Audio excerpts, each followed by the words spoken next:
The house felt different that Tuesday night in October. Maybe it was the way Cambria stood in our kitchen, her manicured fingers wrapped around a glass of wine that cost more than my weekly grocery budget. Maybe it was the smugness radiating from her like heat from a furnace. Or maybe it was just the way she looked at me, like I was something she'd scraped off her shoe. "The leeching is over, Darren." Her voice carried that particular tone she'd perfected over our 15 years of marriage, the one that made me feel about 2 inches tall. "I'm opening my own accounts tomorrow. Separate everything. You can figure out your own way to survive." I sat at our dining table, surrounded by the remnants of what used to be a comfortable middle-class life. The cleaning service had been canceled 3 months ago. The landscaping crew was history. Even our cable package had been downgraded to basic. But Cambria? She still got her weekly manicures, her expensive wine, her designer clothes.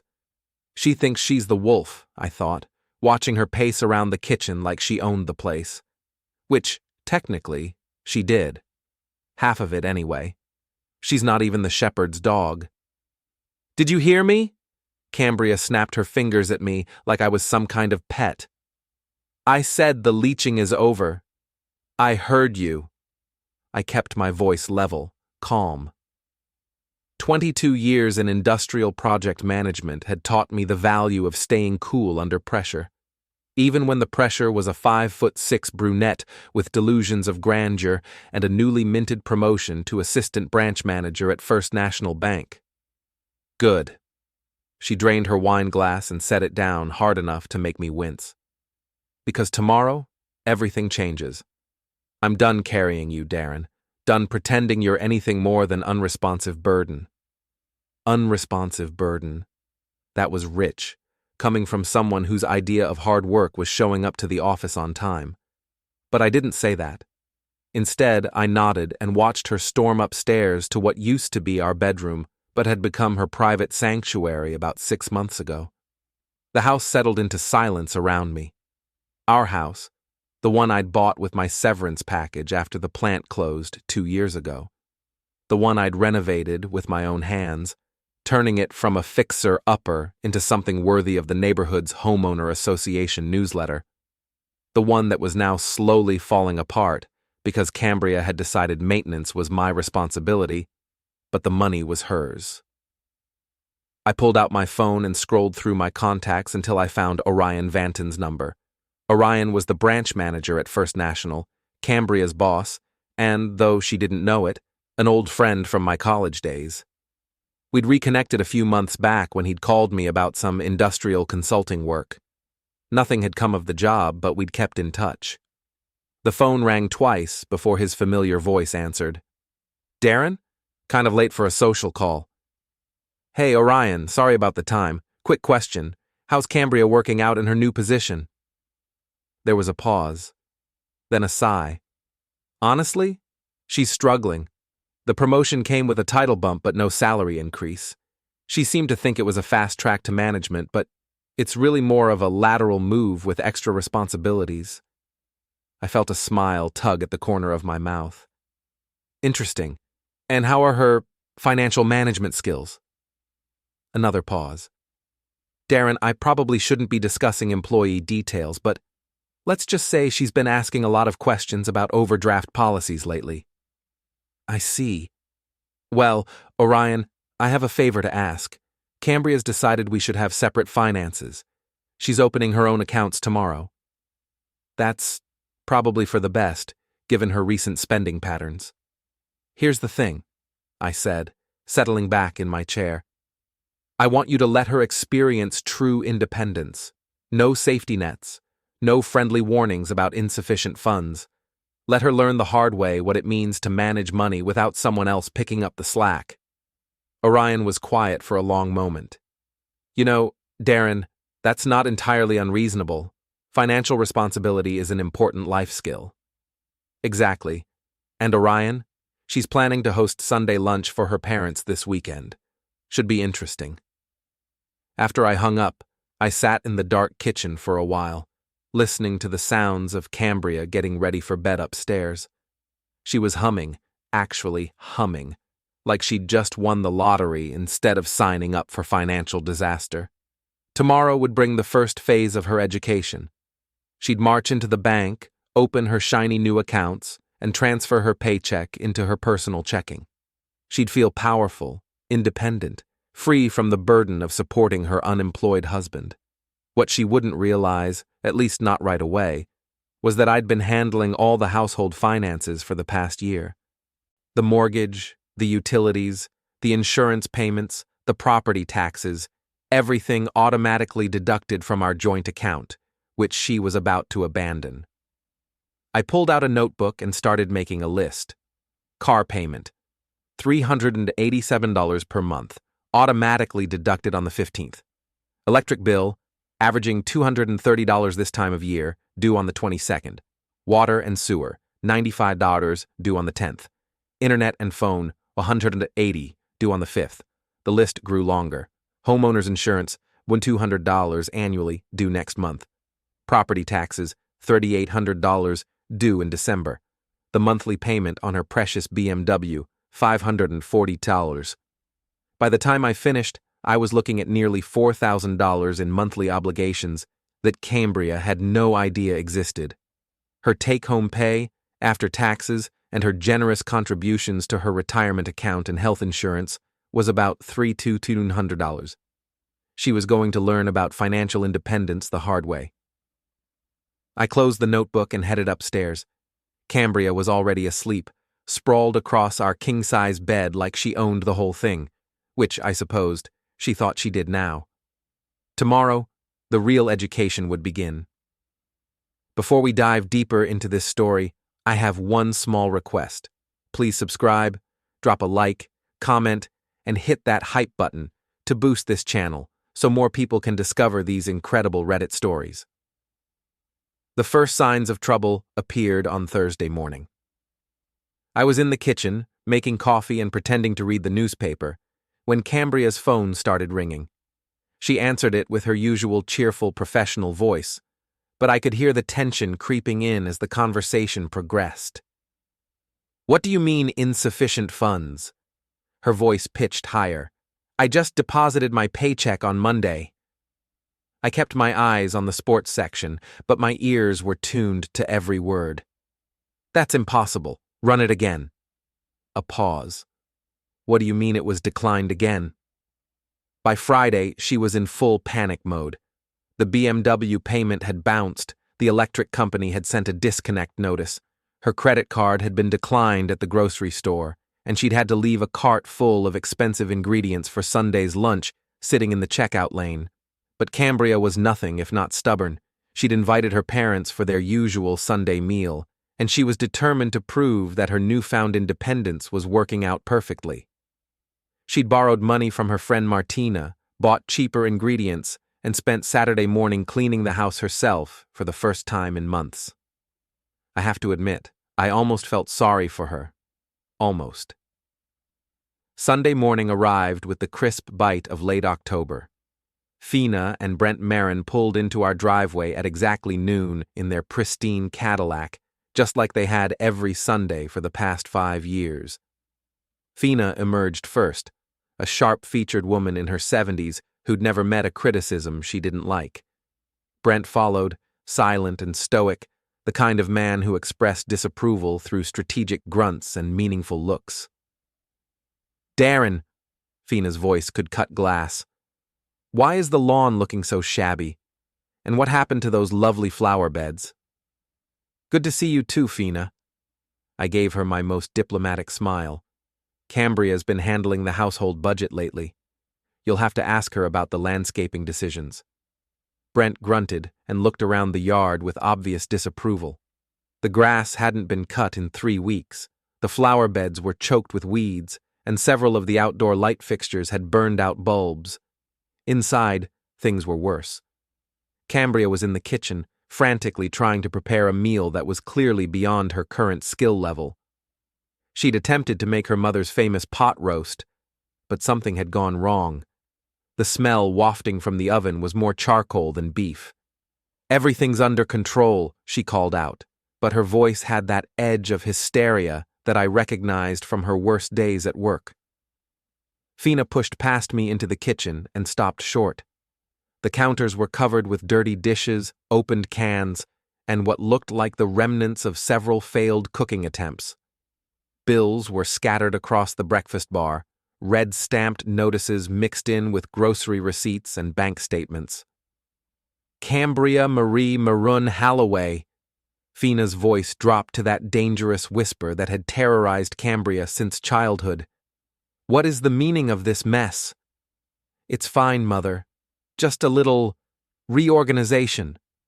Fina picked up one of the bills, a final notice from the electric company. Her eyebrows climbed toward her hairline. Reorganization? This says your power is going to be shut off tomorrow.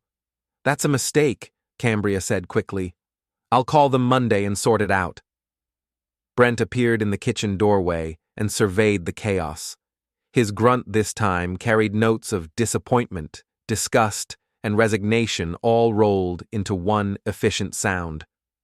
Where's Darren? Fina demanded. What's he doing while you're struggling with all this? I chose that moment to make my entrance, carrying a cup of coffee and wearing my most innocent expression. Right here, Fina. Just staying out of the way. This is all Cambria's show now. What do you mean, her show? Brent spoke for the first time, his voice gravelly from years of cigarettes and disappointment. Well, I said, settling into a chair at the breakfast bar and taking a sip of my coffee. Cambria decided we should have separate finances, separate accounts, separate responsibilities. This is her demonstrating her independence. Fina's eyes narrowed. Separate finances? After 15 years of marriage? It was her idea, I said mildly. She felt I was, how did you put it, honey, unresponsive burden? The timer on the oven chose that moment to go off. Cambria yanked open the door, releasing a cloud of smoke that set off the smoke detector. The pot roast looked like something that belonged in an archaeological dig. It's fine, Cambria shouted over the shrieking alarm, waving a dish towel at the detector. Everything's fine. But everything was decidedly not fine. As Cambria struggled with the ruined roast, Fina began picking up the bills scattered across the counter, reading each one with increasing horror. Brent stood in the doorway, shaking his head slowly.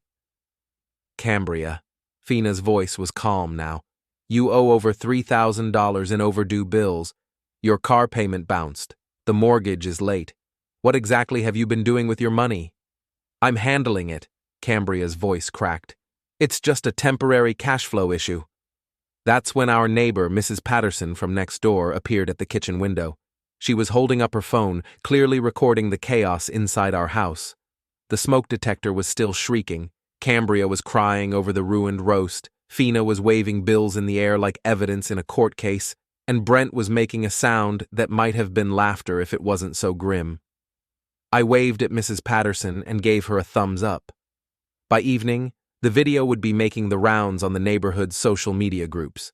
By Monday, half the town would know that Cambria Halloway's promotion had turned into a spectacular disaster. This is insane, Fina declared, dropping the bills back onto the counter. Brent, we're leaving. Cambria, you call us when you've sorted out this mess and apologize to your husband for whatever foolishness led to this situation. They left without eating, which was probably for the best since the pot roast was inedible and Cambria had forgotten to prepare any side dishes. After their car disappeared down the street, Cambria turned to me with tears streaming down her face. This is your fault, she said. You sabotaged me. You wanted me to fail. I set down my coffee cup and looked at her, really looked at her. The woman I'd married 15 years ago had been confident but not arrogant, ambitious but not ruthless. This version of Cambria, the one standing in our smoky kitchen surrounded by the evidence of her financial incompetence, was someone I barely recognized. I didn't sabotage anything, I said quietly. I just stopped cleaning up your mistakes. This is what your independence looks like, Cambria. This is what happens when you don't have someone else managing the details while you focus on feeling important. She opened her mouth to argue, but her phone rang. The caller ID showed her friend Martina's name. Cambria grabbed the phone like a lifeline. Martina? Thank goodness! I need… What? You saw what? On Facebook? Her face went pale. How many people have seen it? I didn't need to hear Martina's side of the conversation to know what was happening. Mrs. Patterson's video was spreading through the local social networks like wildfire. By tomorrow, everyone in town would know about Cambria's Sunday lunch disaster. I have to go, Cambria said into the phone. I'll call you later. She hung up and looked at me with something that might have been hatred. You did this. You planned this whole thing. I planned nothing, I said, standing up and rinsing my coffee cup in the sink. I just stopped enabling your delusions. The bills were always there, Cambria. The responsibilities were always there. I was just handling them while you played executive. I left her standing in the wreckage of her perfect Sunday lunch and went upstairs to my office. I had some research to do. Because while Cambria's financial education was proceeding nicely, I had a feeling there were other lessons she needed to learn. And I was pretty sure those lessons would involve her friend Martina and some interesting charges on her credit card statements. The real education was just beginning. Monday morning brought new revelations. While Cambria was at work, frantically trying to explain to Orion why her personal financial crisis was affecting her job performance, I was conducting my own investigation into my wife's recent activities. The credit card statements told an interesting story. Over the past 4 months, there had been regular charges at the Riverside Hotel downtown, always on Thursday afternoons, always for exactly 3 hours. The hotel restaurant showed up too, along with charges at Victoria's Secret, a high-end lingerie shop, and something called Fitness First that I didn't recognize. I called my old friend Jake Morrison, who worked as a bartender at the Rusted Nail, the blue-collar pub where half the town's working men spent their evenings. Jake had been serving drinks and collecting gossip for 20 years. If something was happening in our town, Jake knew about it. Darren, how the heck are you? Heard about the excitement at your place yesterday. Mrs. Patterson's video is getting more views than cat pictures. Yeah, well, Cambria's learning some life lessons. Listen, Jake, I need to ask you about something. You know a guy named Trent Randall? The pretty boy trainer from Fitness First? Sure, I know him. Comes in here sometimes, trying to impress the ladies with stories about his social media following and his expensive car. Why? My stomach tightened. What kind of car? Red Mustang convertible. Guy treats it like it's his firstborn child, always parked out front where everyone can see it. Jake paused. Darren, you okay? You sound weird. I'm fine. Just curious. Has he been around lately? Actually, yeah. He's been coming in with some woman. Brunette, thinks she's hot stuff. They sit in the back corner booth all over each other like teenagers. Pretty disgusting, if you ask me. The pieces were falling into place, but I needed confirmation. Jake, could you describe the woman?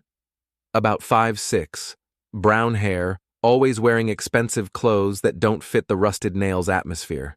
Acts like she's slumming it, you know? Like she's doing us all a favor by gracing us with her presence. It was Cambria. Had to be. The timeline matched, the description was perfect, and it explained the hotel charges and the lingerie purchases. Thanks, Jake. I owe you one. Anytime, buddy. And hey, if you need someone to talk to, you know where to find me. After I hung up, I sat in my office staring at the credit card statements. 15 years of marriage, and it had come to this. My wife was having an affair with some muscle-bound fitness trainer, financing their relationship with money she couldn't afford to spend, and then coming home to lecture me about being unresponsive burden. The irony was almost funny. Almost. I spent the rest of the morning researching Trent Randall online. His social media presence was exactly what I'd expected. Shirtless selfies, motivational quotes about success and determination, and photos of his beloved Mustang.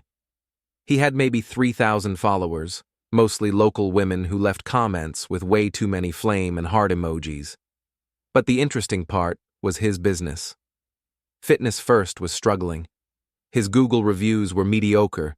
Several clients had complained about his unprofessional behavior, and his lease on the gym space was up for renewal in 2 months. Trent Randall wasn't the successful entrepreneur he pretended to be. He was a small-town wannabe with delusions of grandeur and a car payment he probably couldn't afford. Perfect match for Cambria, really. When she came home that evening, she looked exhausted. Her makeup was smudged, her expensive blouse was wrinkled, and she was carrying a stack of papers that looked suspiciously like loan applications. "How was work?" I asked, not looking up from my newspaper. "Fine." She dropped the papers on the kitchen counter and opened the refrigerator. It was mostly empty. We were both eating a lot of peanut butter sandwiches these days. "Orion mentioned you might be having some cash flow issues. Anything I can help with?" She spun around, her eyes flashing. "You talked to Orion? About our personal business?" "He called me, actually. Something about a consulting project. Your name came up." I folded the newspaper and gave her my most innocent smile. "He seemed concerned about your adjustment period." "My adjustment period is fine. Everything is under control." But everything was clearly not under control. The stack of papers on the counter included applications for 3 different personal loans, all with interest rates that would make a loan shark blush. She was also looking into a second mortgage on the house, using our equity to cover her spending habits. "Cambria," I said carefully, "maybe we should talk about this. The separate finances thing isn't working out the way you planned." "It's working fine. I just need a little time to reorganize." "Reorganize what?" "You're 3 months behind on bills, your credit cards are maxed out, and you're looking at loans with 20% interest rates." She grabbed the papers and clutched them to her chest. "How do you know about the loans?" "Because they're sitting right there on the counter, along with the second mortgage application and what looks like a request to cash out your retirement account early." Her face went red. "You have no right to look at my private papers." "They're not private when you leave them scattered around the kitchen. And that second mortgage? That requires my signature too, since my name is still on the deed." The look she gave me could have melted steel. "You won't sign it?" "Probably not. Not unless you want to explain why you need $40,000 to cover 4 months of independence." She stormed upstairs without another word, taking her loan applications with her. But she left her purse behind, and her phone was sticking out of the side pocket, buzzing with text messages. I didn't touch it. I didn't need to. I already knew who was texting her, and I had a pretty good idea what they were discussing. Thursday was 2 days away, and I was willing to bet that Cambria would find a way to meet Trent at the Rusted Nail, even if she had to borrow money from Martina to pay for drinks. Which gave me an idea. It was time to pay a visit to the Rusted Nail myself. Time to meet the man who was helping my wife spend money she didn't have on a relationship that was about to implode. Time for Trent Randall to learn what real pressure felt like. Thursday evening, I arrived at the Rusted Nail at exactly 6 o'clock. Jake nodded at me from behind the bar, and I could see the question in his eyes. I ordered a beer and found a table with a good view of the entrance. They arrived at 6:30, right on schedule. Cambria had clearly made an effort. New dress, fresh haircut, makeup applied with the precision of a war paint ritual. Trent was exactly what I'd expected. 6 feet of manufactured muscle wrapped in a too-tight t-shirt and designer jeans that probably cost more than my monthly grocery budget. They took their usual table in the back corner, and I watched them for 20 minutes. Cambria was animated, gesturing with her hands, clearly upset about something. Trent kept checking his phone and looking around the bar like he was expecting someone more interesting to walk in. This was the man my wife thought was worth destroying our marriage for. This was her upgrade from unresponsive burden. I finished my beer, stood up, and walked over to their table. "Mind if I join you?" Cambria's face went white. Trent looked up at me with the kind of casual arrogance that comes from spending too much time looking at yourself in gym mirrors. "Actually, we do mind," Trent said, leaning back in his chair. This is a private conversation. I'm sure it is. I pulled out a chair and sat down anyway. You must be Trent. I'm Darren, Cambria's husband. The color drained from Trent's face, but he recovered quickly. Look, man, I don't know what you think is going on here, but I think my wife is having an affair with a small-time fitness trainer who drives a car he can't afford and runs a gym that's hemorrhaging money. I kept my voice conversational, friendly even. I think she's been financing this relationship with credit cards and loans, digging herself into a financial hole that's about to swallow her whole. Cambria found her voice. Darren, you need to leave. Now. Actually, I think I need to stay. See, Trent here has been benefiting from my wife's generosity, and I thought he should know exactly what that generosity is costing her. I pulled out my phone and opened the calculator app. Let's see. Hotel rooms, restaurant meals, gifts, new clothes. I'm calculating about $8,000 over the past 4 months. That's $2,000 a month, Trent. What's your cut of that? Trent's jaw tightened. I don't know what you're talking about. Sure you do. The Riverside Hotel, Thursday afternoons. Dinner at Romano's. That nice watch you're wearing. Looks expensive. Did Cambria buy that for you? Darren, stop. Cambria's voice was shaking. You're embarrassing yourself. Am I? Because from where I'm sitting, I'm not the one who should be embarrassed. I turned back to Trent. Here's what I find interesting. You're dating a woman who can't pay her electric bill, but you're letting her buy you expensive gifts. What does that say about you, Trent? Trent leaned forward, and I could see the anger building behind his eyes. What it says is that your wife knows a real man when she sees one. Maybe if you weren't such a loser, she wouldn't need to look elsewhere. The bar had gotten quieter. Other patrons were starting to notice our conversation, and Jake was watching from behind the bar with obvious interest. A real man, I repeated. Is that what you call someone who takes money from a woman who's drowning in debt? Someone who lets her destroy her marriage to pay for his lifestyle? I'm not taking anything, Trent said, his voice rising. She wants to spend money on me. That's her choice. Her choice with money she doesn't have. Money she's borrowing against our house, our future, our retirement. I looked around the bar, making sure I had everyone's attention. Tell me, Trent, when she can't pay for the hotel rooms anymore, when her credit cards are canceled and her loans are called in, are you going to stick around? Or are you going to find another lonely housewife to finance your dreams? That's when Trent made his mistake. He stood up fast, knocking over his chair, and reached for me. But I was ready for him. I'd been ready for him since I walked into the bar. I stood up too, calmly, and stepped aside as Trent's momentum carried him forward. He stumbled, caught himself on the table, and his phone went flying. It landed in Jake's pitcher of beer with a satisfying splash. Oops, I said. That looked expensive. Trent lunged for the pitcher, but it was too late.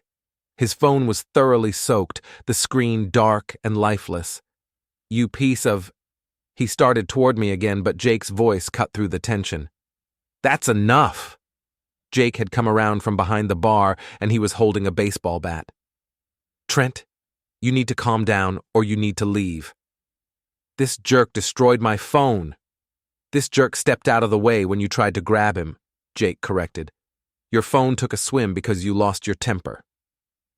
I reached into my wallet and pulled out a $20 bill. Here, Trent, for the phone. Consider it a going-away present.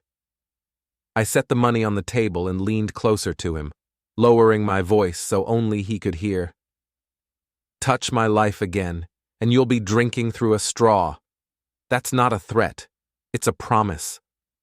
Trent looked around the bar, realizing that every eye was on him, that everyone had witnessed his humiliation. He grabbed the 20, shoved it in his pocket, and headed for the door.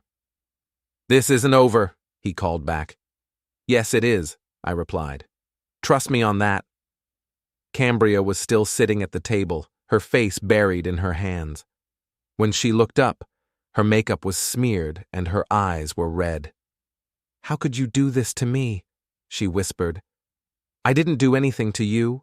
You did this to yourself. You chose to have an affair. You chose to spend money we don't have.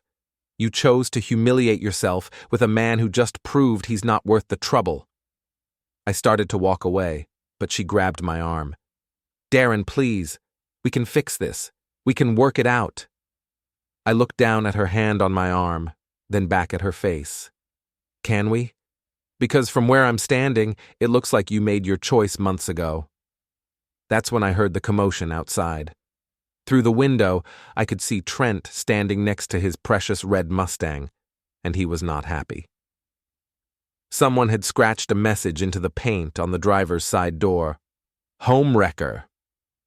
I had no idea who might have done such a thing, but I had to admit the penmanship was excellent. As I walked past Cambria toward the exit, she called after me one more time. You're going to regret this, Darren. You have no idea what you're dealing with. I paused at the door and looked back at her. Actually, Cambria, I think I'm just getting started. Outside, Trent was on his phone. Apparently he had a backup, calling someone about his car. He looked up when he saw me, and for a moment I thought he might try something. But Jake had followed me outside, still carrying his baseball bat, and Trent thought better of it. Insurance should cover the paint job, I said helpfully, assuming your premiums are up to date. I walked to my truck, leaving Trent staring at his damaged car and Cambria sitting alone in the bar. The evening was turning out better than I'd hoped, but as I drove home, I couldn't shake the feeling that this was just the beginning. Cambria's parting words echoed in my mind. You have no idea what you're dealing with. Maybe she was right. Maybe there were layers to this situation that I hadn't uncovered yet. But I was a project manager by trade, trained to anticipate problems and plan for contingencies. Whatever came next, I'd be ready for it. The next morning brought unexpected visitors. I was drinking coffee and reading about Trent's car incident on the local Facebook groups. Someone had posted photos of the scratched Mustang, and the comments were predictably brutal, when Martina Walsh knocked on my front door. Martina was Cambria's best friend, her closest confidant, and the person who'd been enabling her worst impulses for the past year. She was also, I'd recently discovered, the one who'd been lending Cambria money to fund her affair. We need to talk, Martina said without preamble. Good morning to you too, Martina. Come in. She pushed past me into the living room, her heels clicking on the hardwood floor. Martina was one of those women who dressed like she was auditioning for a reality show. Too much makeup, too much jewelry, too much everything. You humiliated her last night, she said, spinning around to face me, in front of the whole town. I had a conversation with my wife and her boyfriend. If that felt humiliating, maybe they should have thought about that before conducting their affair in the town's most popular bar. It's not an affair. They're in love. I almost laughed. Love? Martina. The man was checking his phone every 5 minutes and looking around for someone more interesting to talk to. If that's love, it's the most expensive kind. You don't understand what Cambria's been going through. The pressure at work, the stress of managing everything on her own.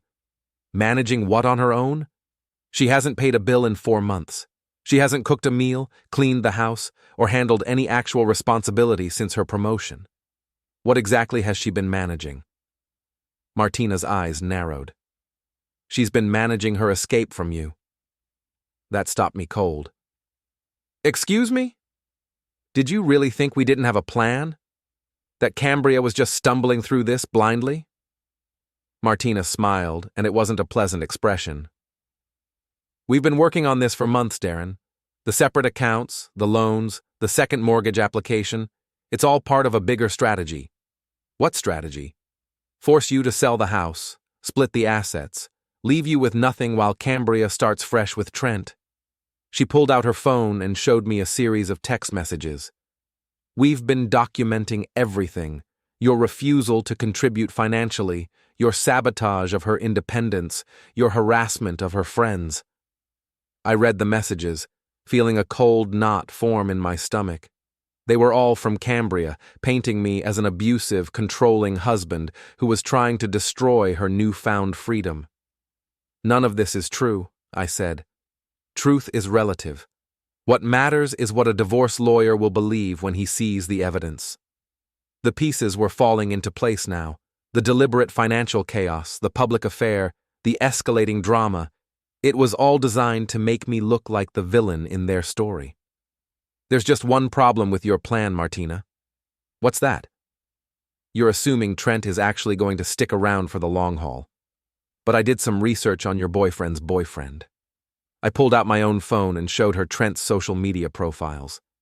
He's been messaging other women, lots of other women, including someone named Jessica who works at the bank in the next town over. Martina's confident expression flickered. You're lying. Check for yourself. His Instagram DMs aren't exactly private. Neither are his dating app profiles. I scrolled through the screenshots I'd taken.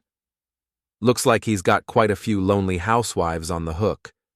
Cambria isn't special, Martina. She's just convenient. That doesn't matter. The plan still works. Does it? Because here's what I think is really happening. I think you talked Cambria into this whole scheme because you're in financial trouble yourself. I think you've been borrowing money from her, using her credit cards, maybe even forging her signature on some of those loan applications. The color drained from Martina's face. You can't prove that. Actually, I can. See, I used to manage industrial projects, which means I know how to investigate financial irregularities. And Cambria's spending patterns are very interesting. Lots of charges at places she never goes, purchases for things she doesn't own, cash advances that somehow never made it into her account. I pulled out a folder I'd prepared that morning. Here's my favorite. A $5,000 cash advance taken out last Tuesday, the same day you made a payment on your overdue car loan. Coincidence? Martina grabbed for the folder, but I held it out of reach. The beauty of this whole situation, I continued, is that Cambria has been so focused on destroying our marriage that she hasn't been paying attention to what you've been doing to her finances. She thinks Trent is her knight in shining armor, and you're her loyal friend. She has no idea that both of you have been using her as a personal ATM. You're insane. Cambria would never believe you. Maybe not, but her bank will, and her credit card companies, and the police when I file a fraud report. That's when Martina made her own mistake. She threw her purse at me, hard, and the contents spilled across the floor. Among the usual purse debris were several credit cards that didn't belong to her, including 2 with Cambria's name on them. Oops, I said, echoing my words from the previous night. Martina scrambled to collect the cards, but I was faster. I picked up Cambria's American Express and examined it. This is interesting. The signature on the back doesn't look like Cambria's handwriting. It looks like yours. Give me that. I don't think so. I think I'll hang on to this for a while. Evidence, you know. Martina straightened up, her face flushed with anger and panic. You think you're so smart. You think you've figured everything out, but you have no idea what's coming. Enlighten me. Cambria's going to destroy you. We have documentation of your abuse, your financial control, your harassment. By the time we're done, you'll be lucky to get supervised visitation with your own furniture. I looked at her for a long moment, this woman who'd been systematically destroying my wife's life while pretending to be her friend. Then I smiled. Martina, I want you to listen very carefully. I know about the forged signatures. I know about the stolen credit cards. I know about the fake loan applications and the fraudulent cash advances. I have bank records, security camera footage, and a paper trail that leads directly to your door. Her mouth opened, but no sound came out. Here's what's going to happen. You're going to leave my house, you're going to stay away from my wife, and you're going to start figuring out how to pay back every penny you've stolen from her. And if I don't, then I'm going to make sure everyone in this town knows exactly what kind of friend you really are. Starting with your boss at the insurance office, your landlord, and your ex-husband, who's been wondering why his alimony checks keep bouncing. Martina grabbed her purse and headed for the door, but she turned back one more time. This isn't over, Darren. You can't protect her forever. I'm not trying to protect her, Martina. I'm trying to educate her. There's a difference. After she left, I sat in my living room holding Cambria's credit card and thinking about the web of lies and manipulation that had been spinning around me for months. My wife wasn't just having an affair, she was being systematically destroyed by the two people she trusted most. The question was, what was I going to do about it? The answer came to me as I looked at the community center newsletter on my coffee table. The annual charity auction was next weekend, the biggest social event of the year. Half the town would be there, including everyone who'd been following the drama of my marriage on social media. It was time for the final act of Cambria's education. Time for everyone to learn the truth about Trent Randall, Martina Walsh, and the woman who'd thought she could upgrade from unresponsive burden. Time for the reckoning. Saturday night, the community center was packed. The annual charity auction was the social event of the season, where everyone came to see and be seen, to bid on donated items and, most importantly, to catch up on the latest gossip. I arrived early, wearing my best suit and carrying a folder full of documents. I'd spent the week preparing, gathering evidence, making phone calls, and setting the stage for what was about to happen. Cambria was already there, standing near the silent auction tables with Trent and Martina. She looked nervous, constantly checking her phone and glancing around the room. Trent looked bored, like he'd rather be anywhere else. Martina looked like she was ready to bolt at the first sign of trouble. They had no idea what was coming. I made my way through the crowd, stopping to chat with neighbors and old friends. Everyone was polite, but I could feel the undercurrent of curiosity. The whole town had been following the drama of my marriage, and they were all waiting to see what would happen next. At 8 o'clock, Mayor Davidson took the microphone to begin the live auction portion of the evening. But before he could start his opening remarks, I walked up to the stage. "Excuse me, Mayor, could I borrow that for a moment? I have something I'd like to share with everyone." Davidson looked confused but handed me the microphone. The crowd quieted, sensing that something interesting was about to happen. "Good evening, everyone. For those who don't know me, I'm Darren Halloway. Some of you have been following the recent developments in my personal life, and I thought it was time to set the record straight." I could see Cambria pushing through the crowd, her face pale. Trent was following behind her, looking like he wanted to disappear. Martina had moved toward the exit. "See, my wife Cambria decided a few months ago that she wanted to be independent. Separate finances, separate lives, separate responsibilities. And I thought, why not? Let her learn what real independence looks like." A murmur went through the crowd. Everyone remembered the video of Sunday lunch disaster. But what I discovered was that Cambria wasn't just seeking independence. She was being manipulated by people who saw her as an easy target. People who convinced her that destroying our marriage was the path to happiness. I opened my folder and pulled out the first document. For instance, her friend Martina Walsh has been using Cambria's credit cards to pay her own bills. $5,000 in fraudulent charges over the past 3 months. Martina froze near the door. Every head in the room turned to look at her. And her boyfriend, Trent Randall, has been dating at least 3 other women while conducting his affair with my wife, including Jessica Morrison from First National Bank in Millerville, who's been helping him open accounts under false names. Trent's face went red. "That's a lie." "Is it?" I pulled out my phone and projected his dating app messages onto the wall screen that was normally used for auction presentations.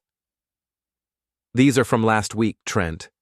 While you were telling my wife you loved her, you were making plans to meet Jessica at the same hotel where you've been meeting Cambria." The crowd was silent now.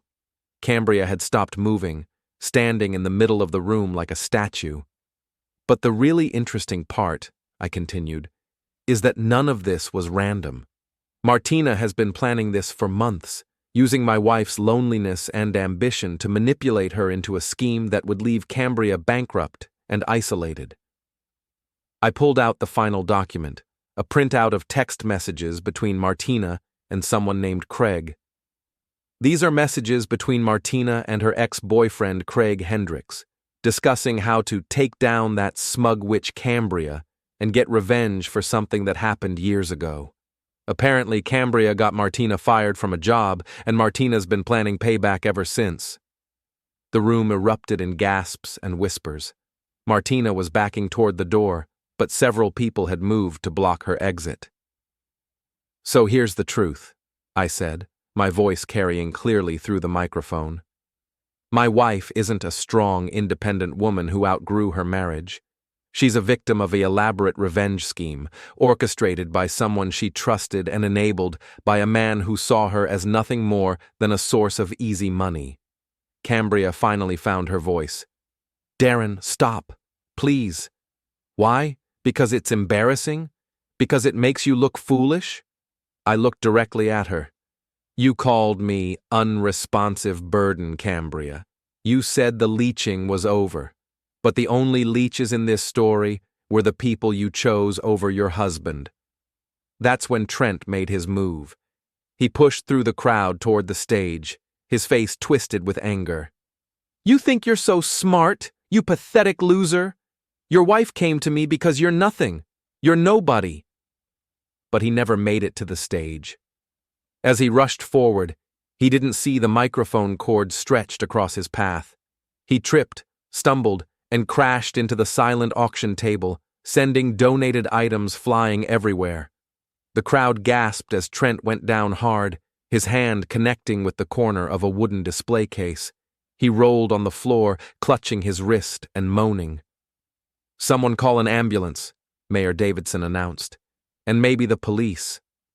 As paramedics arrived to treat Trent's broken wrist, and as Martina was quietly escorted out by two off-duty officers who'd been attending the auction, I handed the microphone back to the mayor.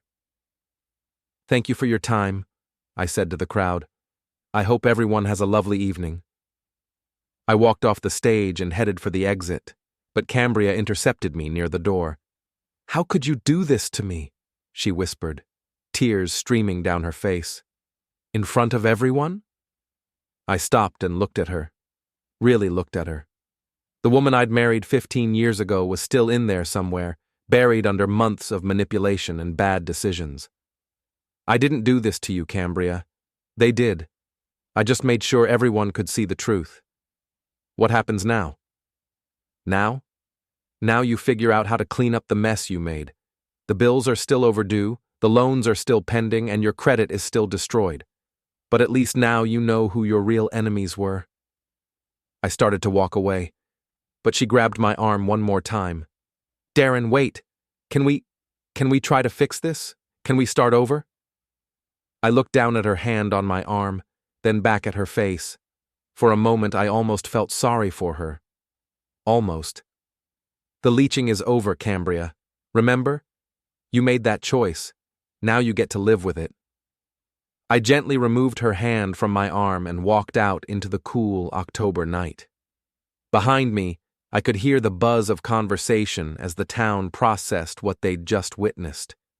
My truck was parked at the far end of the lot, and as I walked toward it, I felt something I hadn't experienced in months: relief. The weight of pretending everything was fine, of enabling Cambria's delusions, of carrying the burden of our failing marriage, it was finally gone. I climbed into the truck and sat for a moment, looking back at the community center. Through the windows I could see people clustered in small groups, talking animatedly. By tomorrow, everyone in town would know the truth about Cambria's affair, Martina's fraud, and Trent's deception. The education was complete. I started the engine and drove home to pack my bags. The house would go up for sale next week. Cambria could have her equity once the lawyers sorted out who owed what to whom. But I wouldn't be there to watch her try to rebuild her life from the wreckage she'd created. As I pulled into my driveway for what might be the last time, I thought about everything that had led to this moment. The lies, the manipulation, the betrayal, all of it orchestrated by people who'd convinced my wife that I was the problem in her life. They'd called me a leech, unresponsive burden, a pathetic loser who was holding back a strong, independent woman. Turns out, I was the only thing keeping her world from falling apart. And now that I was gone, she'd finally get to experience true independence. The leeching was over, just like she wanted.